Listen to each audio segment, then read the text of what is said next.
ഇടുക്കിയിലെ കള്ളന്മാർക്കും ഇനി ഗുണമേന്മ കൂടിയ ഏലയ്ക്ക മാത്രം മതി. ഇടുക്കി നെടുങ്കണ്ടത്തെ മലഞ്ചരക്ക് വ്യാപാര സ്ഥാപനത്തിൽ നിന്നും മോഷ്ടാവ് ഏലയ്ക്ക കടത്താൻ ശ്രമിച്ചത് ഗുണമേന്മ ഉറപ്പുവരുത്തിയ ശേഷം. സ്ഥാപനത്തിൽ സൂക്ഷിച്ചിരുന്ന 1.5 ലക്ഷം രൂപയും നഷ്ടപ്പെട്ടിട്ടുണ്ട്. എന്നാൽ നാട്ടുകാരുടെ ഇടപെടൽ മൂലം മോഷ്ടാവിന് ഏലയ്ക്ക കടത്തിക്കൊണ്ടുപോകാൻ സാധിച്ചില്ല.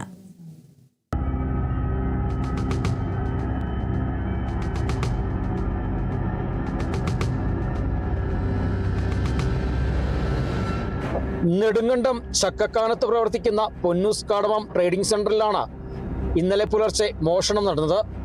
മേഖലയിലെ ട്രാൻസ്ഫോമർ ഓഫ് ചെയ്ത ശേഷമാണ് മോഷ്ടാവ് സ്ഥാപനത്തിനടുത്തെത്തിയത്.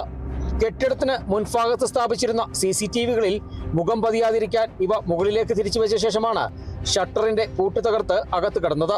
കടയ്ക്കുള്ളിൽ ഗ്രേഡ് തിരിച്ചു വെച്ചിരുന്ന ഏറ്റവും വിലയേറിയ ഏലയ്ക്ക ഏതെന്ന് വിലയിരുത്തിയ ശേഷമാണ് മോഷണം.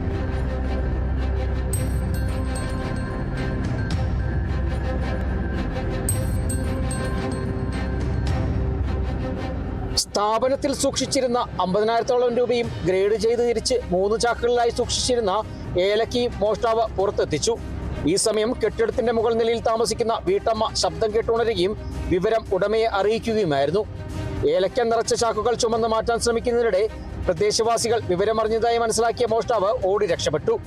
സംഭവം നടന്ന ഉടൻ തന്നെ നാട്ടുകാർ ഓടിക്കൂടുകയും മേഖലയിലെ മറ്റൊരു കെട്ടിടത്തിന് സമീപത്ത് നിന്ന് 2 ചാക്ക് ഏലക്കായും മോഷണം നടന്ന കടയുടെ മുൻപിൽ നിന്ന് 1 ചാക്ക് ഏലക്കായും ലഭിച്ചു. സ്ഥാപനത്തിന്റെ ഓഫീസ് പ്രവർത്തിക്കുന്ന ഷട്ടർ കൃത്യമായി മനസ്സിലാക്കി ഈ ഷട്ടറിന്റെ പൂട്ട് മാത്രമാണ് തകർത്തത്. ബാക്കിയുള്ള ഷട്ടറുകളോട് ചേർന്ന് ഏലക്ക നിറച്ച ചാക്കുകൾ അടുക്കി വെച്ചിരിക്കുന്നതിനാൽ അകത്ത് പ്രവേശിക്കാൻ ആവില്ല. സ്ഥാപനത്തിനുള്ളിൽ പ്രവേശിച്ച മോഷ്ടാവ് ഏതാനും മിനിറ്റുകൾക്കുള്ളിൽ തന്നെ മോഷണം നടത്തി പുറത്തിറങ്ങി.